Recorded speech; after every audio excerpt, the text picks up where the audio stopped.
The single most important thing you can do to increase your concentration and your performance in the short term and the long term. Let's talk about it.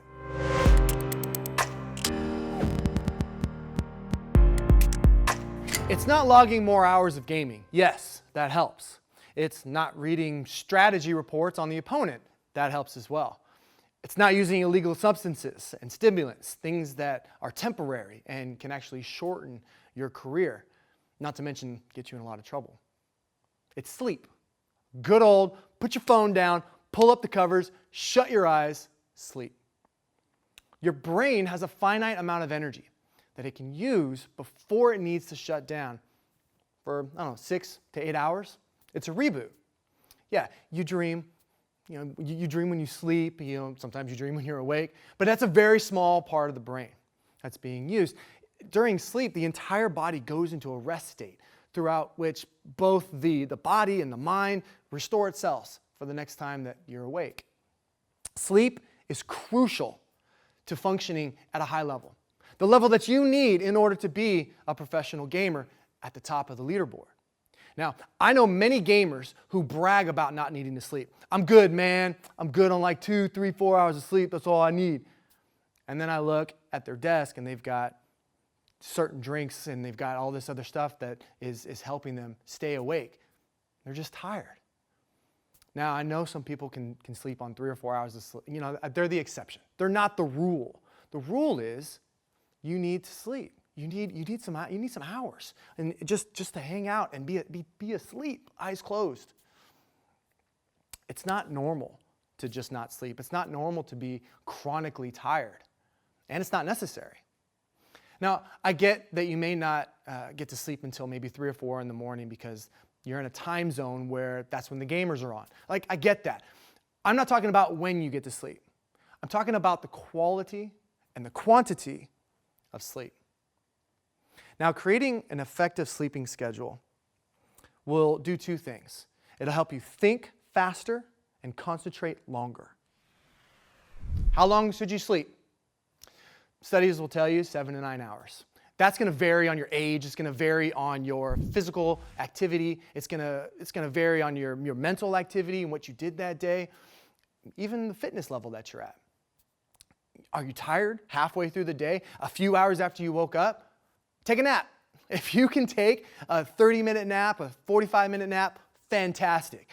Anything longer than that, I can tell you from experience, you're going to wake up groggy and you're going to wake up maybe even tired, more tired than you were. When should you sleep? Well, this is going to be different depending on your game. The pro gamer if you play a game where everybody's online at 10 o'clock in the morning, well, then that's when you need to be at your peak. That's when you need to have the most energy. So you may not have to go to sleep until 11, 12, 1 o'clock in the morning, or maybe that's when you're supposed to be up. And so it really just depends on your game. How can I sleep better? Get blackout curtains.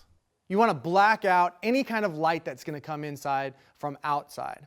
But you also want to stop any lights from the computer or maybe your phone or anything like that that's going to bring light into the room.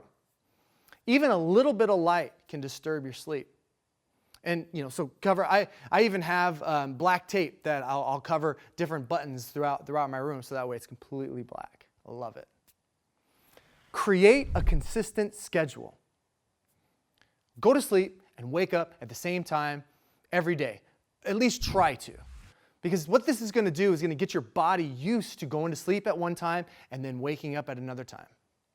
You want to create a cutoff time for stimulants. This is candy. This is coffee. This is anything that's going to raise your blood pressure right before you go to sleep. It's going to make it very difficult for you to sleep. Now, these things are good sometimes when maybe you're in the middle of your practice to kind of give you a jolt, but you don't want to be drinking these things right before you go to bed. For me, I go to bed at about 11 o'clock most nights. But that means at 5 o'clock in the afternoon, I'm done drinking coffee. I'm done drinking energy drinks and doing anything that is going to get my blood sugar through the roof. So that way I can get to bed at 11.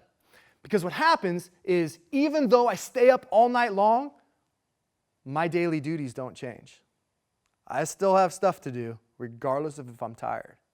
And if you're a pro gamer, you got practice at 10 o'clock or 11 o'clock in the morning, like some of our gamers do, they can't be staying up until 5, 6 in the morning. They're just not going to perform well. Last one. Use your phone as a tool. Don't let your phone use you as a tool. On some phones, you have a do not disturb function. And you can turn that on so that way you don't get notifications late into the night, because then it's going to wake you up. You might not wake up all the way, but enough of you will wake up so that you're not getting that full, deep sleep that you've heard about. It's called REM sleep. You can look it up. Now, being intentional about sleep will enhance your ability to learn. It will enhance your ability to remember things and help you make decisions. You need to be able to problem solve, so you need to be at peak optimal performance. Sleep's going to help you do that. But a lack of sleep will lead to the inability to regulate your emotions. So you might just, lose yourself and just be upset about things later on, or because you just can't handle the emotion. You can't cope with the pressure, the stress, or deal with any kind of changes that you weren't thinking were going to happen. So set a schedule and stick to it. Now remember, don't let life just happen. Be intentional. We'll see you on the main stage. Hey, videos. Click, subscribe, comment. Let's do it. Come on. Let's do it. Right there.